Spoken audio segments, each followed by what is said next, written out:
sebetulnya regulasi kita sudah mengatur bahwa sejak tahun 2000 pada saat pemerintah menerbitkan peraturan pemerintah nomor 48 tahun 2005 tentang pengangkatan tenaga honorer menjadi calon pegawai negeri sipil, itu sudah ditetapkan bahwa semua pejabat pembina kepegawaian ataupun pejabat lain di lingkungan instansi itu dilarang mengangkat tenaga honorer atau yang sejenis, kecuali ditetapkan dengan peraturan pemerintah. Jadi sekarang pengangkatan tenaga honorer ini sudah dilaksanakan, sudah diatur cukup lama, tetapi kemudian banyak dari instansi itu tidak melaksanakan itu. Nah, ini dituangkan di dalam pasal 8 PP 48 tahun 2005. Memang waktu itu belum ada Undang-Undang Nomor 5 tahun 2014 tentang aparatur sipil negara. Kita kemudian di dalam Undang-Undang Nomor 5 2014 sejalan dengan PP 48 ini, di situ diatur bahwa orang yang menjadi pegawai aparatur sipil negara itu hanya terdiri dari dua, yaitu pegawai negeri sipil dan pegawai pemerintah dengan perjanjian kerja. Ini disebutkan di dalam Undang-Undang Nomor 5 tahun 2014. Kemudian larangan ini juga disampaikan di dalam PP 49 tahun 2018 tentang manajemen P3K. Di dalam PP ini, terkhususnya di pasal 96, di situ disebutkan di ayat 1, pejabat pembina kepegawaian itu dilarang mengangkat pegawai non-PNS atau non-P3K untuk mengisi jabatan ASN. Jadi larangan ini sebetulnya yang dulu diterbitkan di dalam PP 48 2005 dipertegas kembali di dalam PP 49 tahun 2018. Dan kemudian dijelaskan di dalam ayat 3-nya bahwa ada sanksi yang diberikan kepada PPK atau pejabat yang mengangkat pegawai non ASN ini. Namun bentuk apa sanksinya ini yang kemudian menjadi belum diturunkan lebih detail di dalam regulasinya. Nah, bagaimana dengan pegawai non ASN yang bertugas pada lembaga-lembaga misalnya seperti lembaga non struktural atau yang dia bekerja pada instansi pemerintah yang menerapkan pola badan layanan umum atau badan layanan umum daerah, atau seperti lembaga penyiaran publik atau seperti perguruan tinggi negeri yang masih baru. Nah, bagi mereka-mereka ini kemudian PP 49 2018 ini memberikan rentang di mana paling lama selama 5 tahun ke depan orang-orang ini kemudian harus sudah disusun skenario untuk menyelesaikan non ASN yang berada di lembaga-lembaga LNS ataupun yang BLU ataupun BLUD ataupun lembaga penyiaran ini. Jadi sebetulnya suratnya teman-teman dari Kementerian PAN-RB ini menegaskan, ingat loh, ini dari PP 49 2018 mengingatkan bahwa ini akan ada batas waktu berakhir, yaitu 5 tahun ke depan, dan ini harus diselesaikan di 2023 ini, karena di situ diatur di dalam pasal 1-nya di PP pasal 99 di ayat 1 di PP ini dijelaskan bahwa ada kelonggaran waktu yang diberikan kepada non ASN yang bekerja di lembaga non struktural ataupun ini itu untuk sudah menyusun skenario sehingga tahun 2023 kita sudah punya kejelasan bagaimana penyelesaian tenaga non ASN di lembaga-lembaga ini. Nah, pemerintah sendiri sebetulnya sejak tahun 2005 itu sudah mencoba untuk menyelesaikan pengangkatan tenaga honorer ini. Waktu itu diatur dengan PP 48 tahun 2005, kemudian junto PP 43 tahun 2007, kemudian terakhir keluar lagi PP 56 tahun 2012. Sejak 2005 sampai dengan 2014 ini, pemerintah waktu itu sudah menyelesaikan sebanyak atau mengangkat sebanyak 1.090 orang honorer yang kemudian diangkat menjadi CPNS, yang berdasarkan PP 43 tahun 2007 itu diangkat sebanyak 860.220 orang. Kemudian berdasarkan PP 56 2012 diangkat lagi sebanyak 209.872 orang yang mereka kemudian masuk dalam kategori THK 1 ataupun THK 2. Nah, sehingga pada saat dilakukan pendaftaran di tahun 2007 itu kemudian yang dijelaskan bahwa masih ada sisa tenaga honorer pada saat itu Kemudian dilakukan pendataan lah. Yang sisa data awal disampaikan sebanyak 920.702 orang tenaga honorer dan diangkat sebanyak 860.000, artinya sisanya 60.482 orang. Nah, di tahun 2007 itu kemudian diminta lah berapa sih sebetulnya yang masih sisa. Ternyata setelah dilakukan pendataan terjadi pembengkakan luar biasa. Dari yang tadinya sisanya 60.482, kemudian tiba-tiba membengkak kembali menjadi 648.462. Nah, angka ini kemudian dilakukan, ini yang masuk kategori THK 2, kemudian dilakukan testing, tes yang bagi mereka-mereka yang tercecer ini, dan luluslah sebanyak 209.872. Artinya dari pengangkatan tahap pertama dan tahap kedua penyelesaian tenaga honorer ini masih sisa sebanyak 438.590 tenaga honorer kategori 2. Ini yang masuk dalam kategori mereka-mereka ini kemudian tidak lulus. Ada beberapa isu sebetulnya, tidak hanya mereka tidak lulus, tetapi juga ada yang sudah lulus tetapi kemudian tidak bisa diangkat karena berkas yang disampaikan itu tidak lengkap. Jadi ada jumlahnya cukup banyak di beberapa instansi, karena salah satu persyaratan waktu itu di tahun 2013 itu, salah satu persyaratan yang harus disampaikan oleh instansi harus ada SPTJM, surat pertanggungjawaban mutlak, bahwa instansi atau PPK dalam hal ini pejabat pembina kepegawaian bertanggung jawab secara penuh terhadap data-data yang disampaikan oleh instansi. Nah, dan pertanggungjawaban mutlak itu kemudian juga ada konsekuensi hukumnya di situ. Nah, karena surat pertanggungjawaban mutlak ini kemudian ada konsekuensi hukum, banyak kemudian dari instansi tidak menyampaikan SPTJM-nya. Karena salah satu kelengkapan di dalam SPTJM itu tidak dipenuhi, yaitu SPTJM misalnya, dan ada juga yang kemudian ijazah yang kami indikasikan ijazah palsu, kemudian ini dikategorikan sebagai tidak memenuhi syarat atau berkas tidak lengkap. Nah, jumlahnya cukup banyak dan itu yang kemudian bergabung di dalam 438.590. Jadi angka ini adalah angka yang tidak lulus seleksi, kemudian ditambah orang yang lulus seleksi tapi kemudian tidak bisa diangkat karena instansi tidak melengkapi persyaratannya. Nah, persyaratan untuk seseorang bisa diangkat. Nah, proses pengangkatan ini cukup panjang waktu itu dilakukan oleh BKN. Walaupun di dalam surat edarannya BKN batas waktunya itu ditetapkan 2014,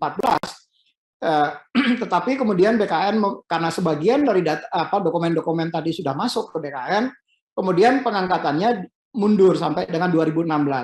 Nah, di 2016 pada saat BPK kemudian melakukan audit, sementara instansi tidak kunjung juga untuk menyampaikan surat pertanggungjawaban mutlaknya, maka kemudian temuan BPK menyatakan bahwa harus diberhentikan untuk melanjutkan pengangkatan tenaga, even mereka-mereka yang sudah lulus seleksi, tetapi kemudian karena berkasnya tidak diajukan oleh instansi, maka mereka-mereka tadi tidak bisa diangkat. Jadi secara keseluruhan sejak 2005, 2014 jumlah yang sudah diangkat dari tenaga honorer ini sebanyak 1.072.092 orang. Nah, kalau dilihat di dalam statistik aparatur sipil negara, ini yang selalu disampaikan oleh teman-teman di Kementerian PAN-RB.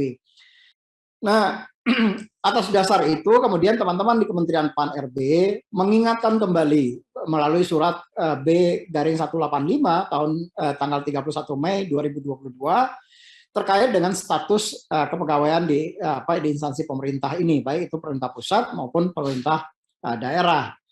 Di dalam konteks ini, Menpan mengingatkan bahwa undang-undang itu mengatakan status kepegawaian di instansi pemerintah itu hanya ada dua, yaitu PNS dan P3K sesuai dengan mandat di dalam Undang-Undang 5 2014. Dan ada pemberlakuan 5 tahun sampai dengan 28 November 2023 untuk beberapa jabatan yang tadi saya sampaikan di depan.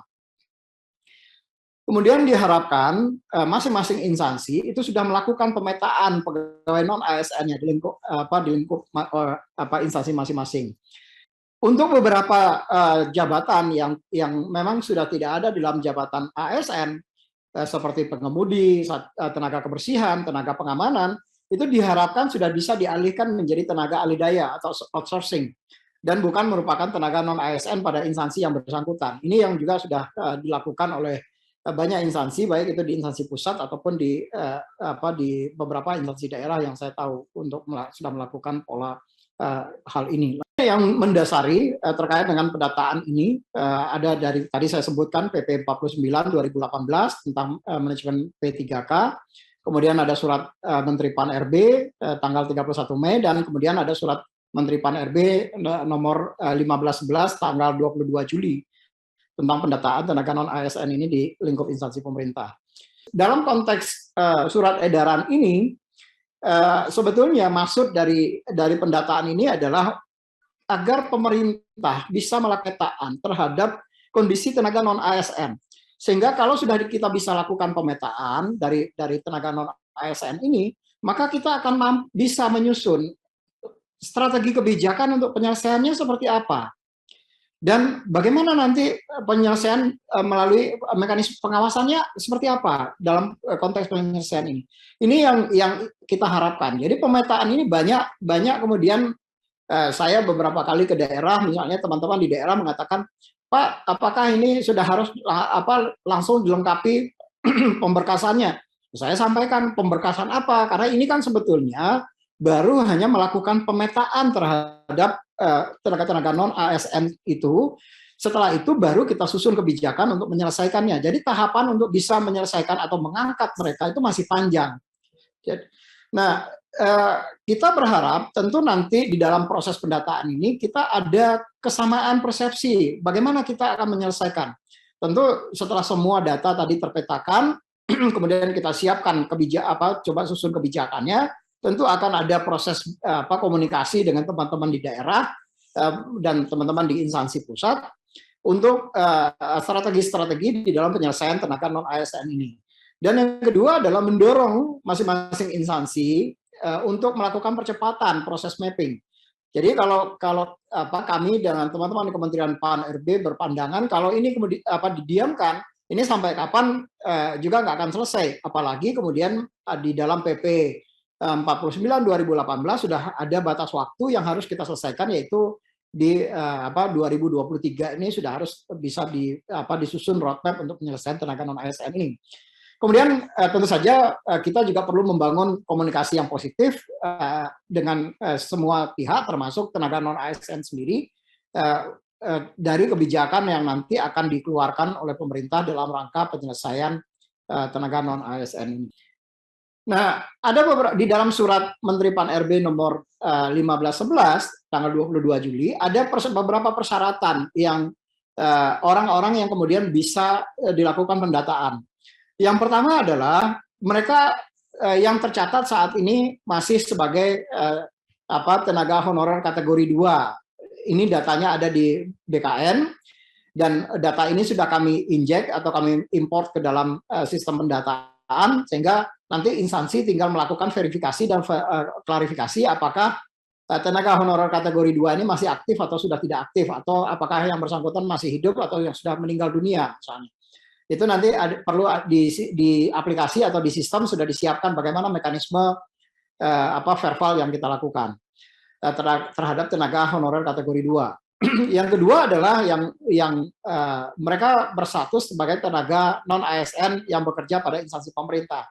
Ada beberapa persyaratan yang kemudian menjadi syarat wajib yang harus dicatat. Yang pertama adalah yang bersangkutan pembayaran gajinya itu adalah bersifat langsung menggunakan APBN untuk instansi pusat dan APBD untuk instansi daerah, dan bukan melalui mekanisme pengadaan barang atau jasa, baik itu bersifat individu ataupun mekanisme pengadaan barang dan jasanya melalui pihak ketiga.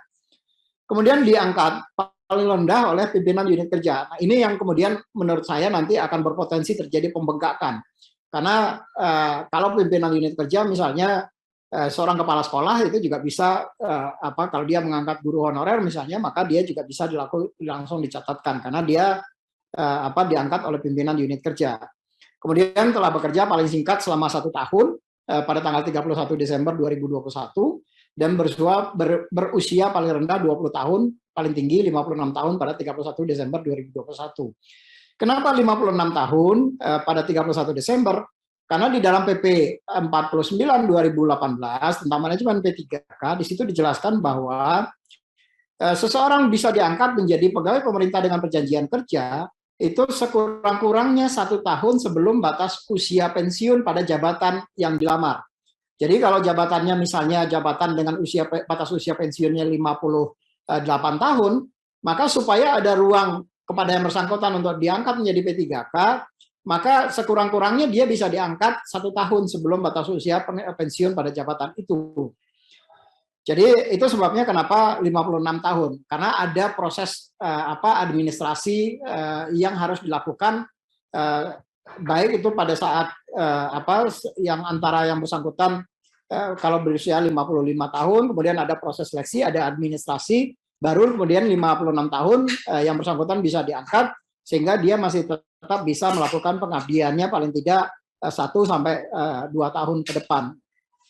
Yang kedua adalah kenapa dia paling rendah 20 tahun, karena ini juga diatur di dalam peraturan perundang-undangan bahwa usia seseorang diangkat menjadi ASN itu paling rendah 20 tahun, dan itu cut off-nya dilakukan per 31 Desember, karena kalau dia dilakukan cut off-nya 31 Desember 2022, maka nanti 1 tahunnya nggak dapat. Jadi itu sebabnya yang poin 3-nya nanti bisa nggak terpenuhi.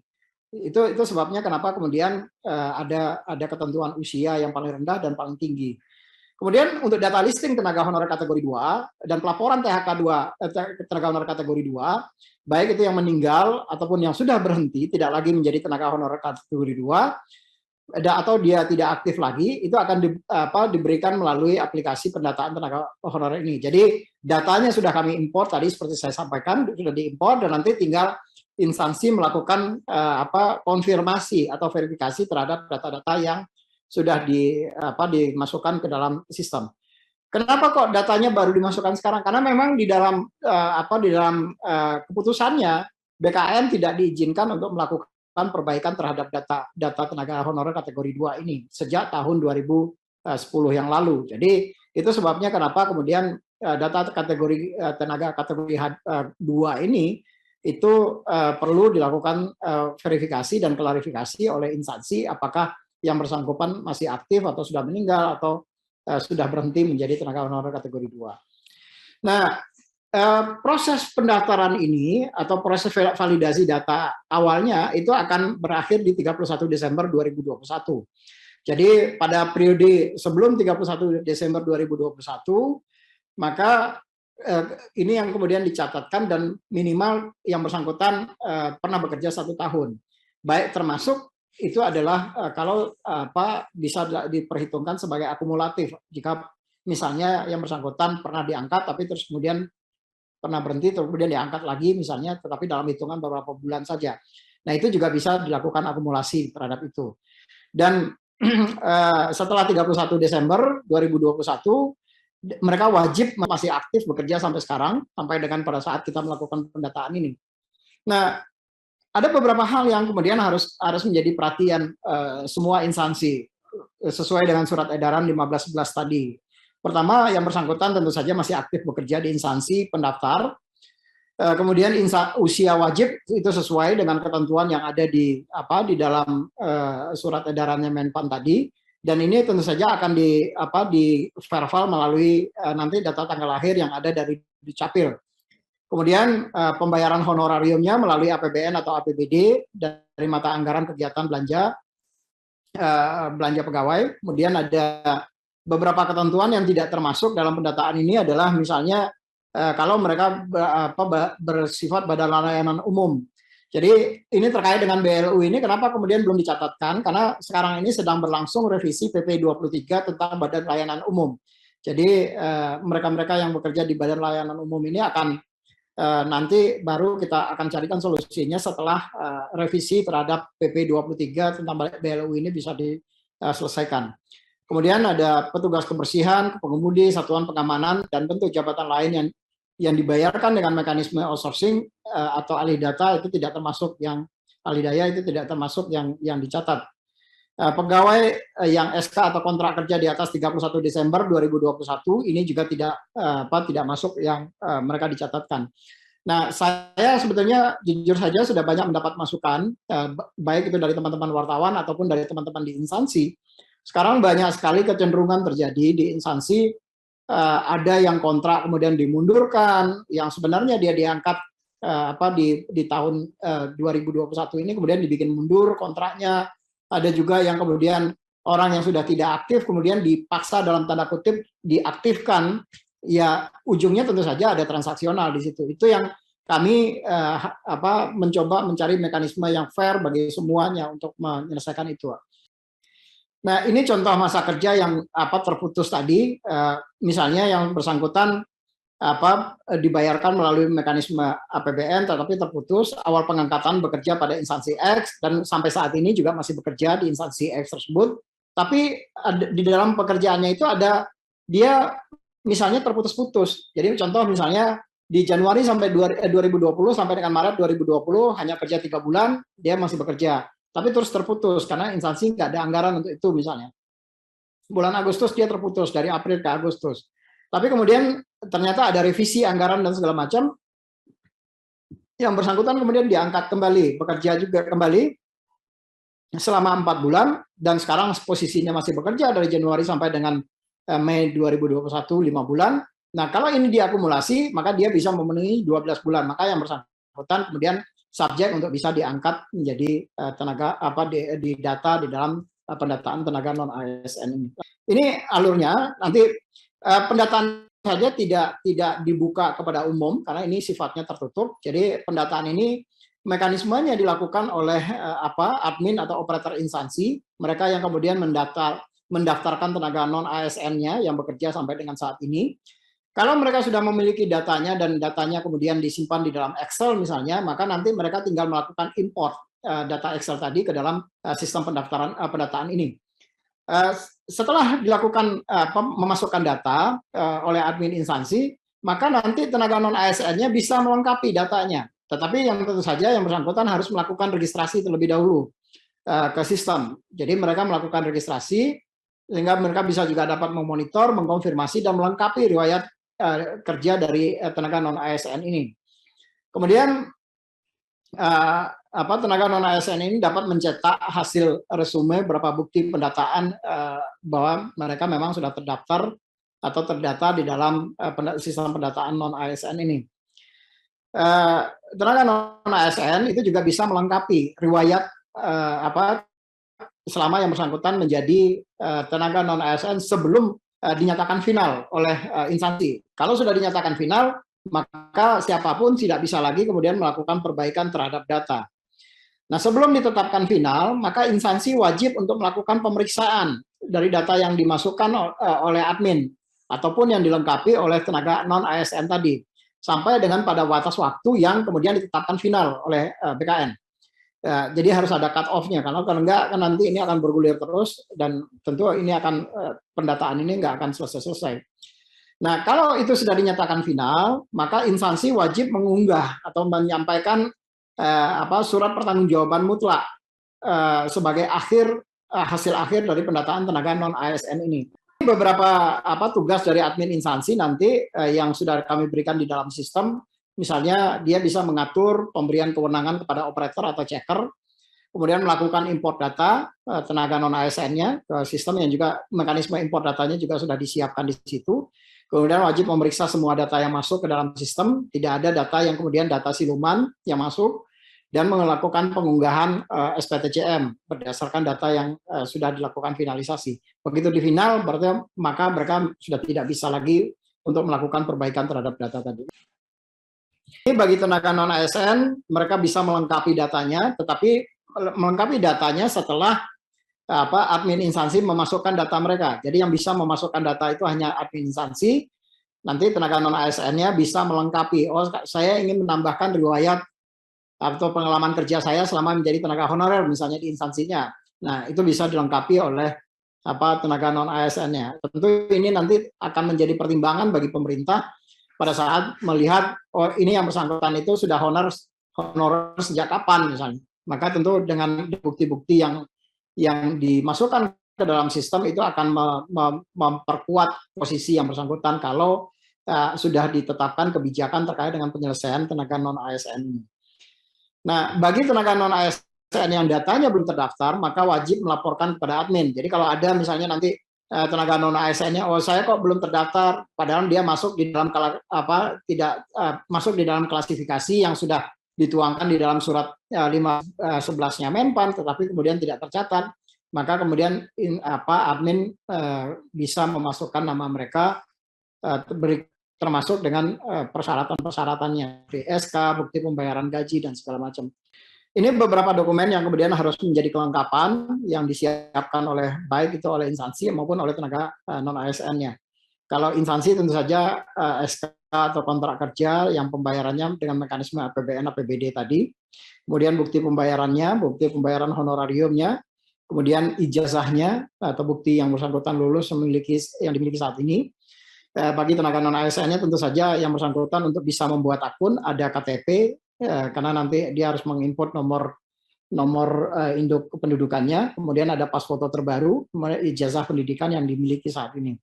Termasuk juga pada saat melengkapi riwayat, yang bersangkutan kemudian harus menyiapkan SK-nya setiap periode bekerja, kapan dia diangkat, kemudian SK-nya dilampirkan buktinya di situ, termasuk bukti pembayaran berdasarkan SK yang bersangkutan melampirkannya. Nah, bagi tenaga honorer kategori 2, datanya sudah kami import ke dalam sistem. Nah, instansi nanti tinggal melakukan konfirmasi saja apakah yang bersangkutan masih aktif atau sudah meninggal dunia atau sudah pindah bekerja ke instansi lain atau sudah tidak aktif lagi karena sudah diberhentikan atau mengundurkan diri atau hal-hal yang lain. Maka mereka wajib melaporkan di aplikasi. Jadi semua proses dilakukan melalui aplikasi, melalui sistem, tidak ada interaksi orang dengan orang, jadi semua melalui teknologi. Nah, admin instansi itu wajib melakukan konfirmasi keaktifan data tadi. Jadi sebelum yang bersangkutan didaftarkan sebagai tenaga non ASN pada instansinya.